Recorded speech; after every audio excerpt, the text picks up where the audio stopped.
It's April 20th, i.e. Weed Day, where we mark the achievement that is pot smoking. Now, I get it. Life is hard, and humans have every right to seek oblivion, whether they find it in a shot glass or a spliff. But as more of us favor legalization, we must admit there's a price to pay for things that indulge human weakness.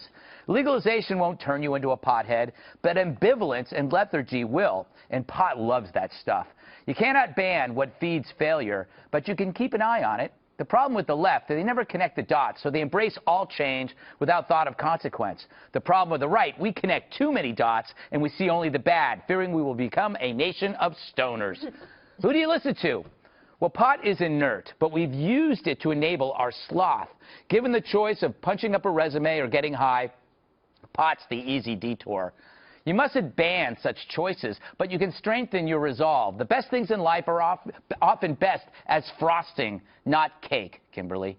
An exec doesn't have a martini in the morning. He has it after work. Alcohol always tastes better once you've earned it. Why should pot be any different? Right now, we live in a shallow world where celebrities treat it as an e-ticket for infantile dorm room euphoria. And it's great fun. But once we see pot as every bit as boring as booze, then we can get back to being adults, the kind who don't brag about their vices. I have a theory, Geraldo, that pot has become more of an option in life because we live longer. Because we live longer. Like, if your lifespan was 30 years old, you weren't smoking pot. You were, trying to take care of stuff. Well, I think that I was on the board of the National Organization for the Reform of Marijuana Laws in the 70s. I thought it was going to happen in the 70s. It didn't. Then came Reagan and Just Say No. It was a big setback. I think marijuana is far more benign than alcohol. It has to be regulated in the same way alcohol is regulated. You don't want kids to use it. If they do, they mess themselves up. They lose their ambition. They become slothful, as you suggest there. On the other hand, it's a great analgesic. It's a wonderful drug that has been banned, I think, in part by the alcohol lobby and intolerance and the confusion. It's far less damaging, I think, than nicotine. Eric, it's 4:20. Have you called your son? I've been calling him all day. I got my eyes on you, buddy. But you make a very good point that once you remove whatever, the stigma or the coolness of it, it'll become just like alcohol. Yeah. And I will tell you, I mean, I can't cite any studies, but anecdotally, I will tell you, I would rather be on the road with someone who was driving after they smoked a joint than someone who had just drank 2 martinis. It's just the way it is. They say they drive slower. They drive slower. When you drink, you tend to drive faster and sloppier. Not driving at all. Yeah. Generally, they're just pulled over. But I don't know. Kimberly, you're looking at me like we've lost our minds. I see nothing but Vikings. Let's go back to that segment.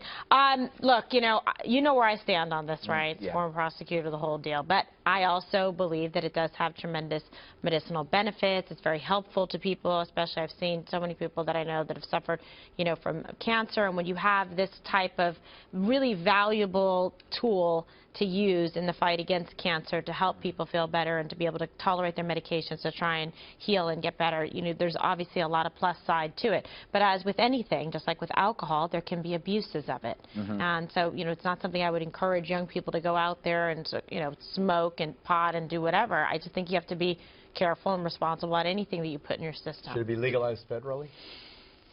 I haven't been for the legalization of it. I mean, I think right now that it's state by state, right? But federally, I mean, that's someone else's job. Dana, in the old days in the 1950s, well before you were born, the drunk was a comic character. They always had it in comic strips. The drunk guy, you had Foster Brooks, who was always drunk. Now it's like that with pot. Like you have movies, you have Seth Rogen, they're always high.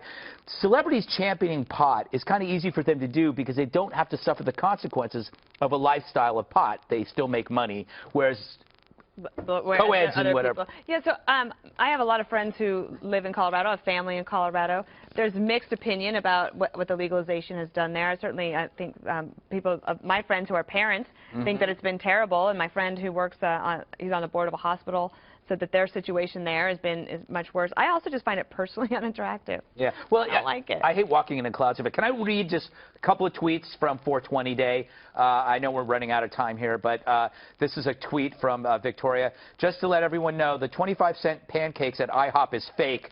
I'm here now, and the manager just told me someone made that up.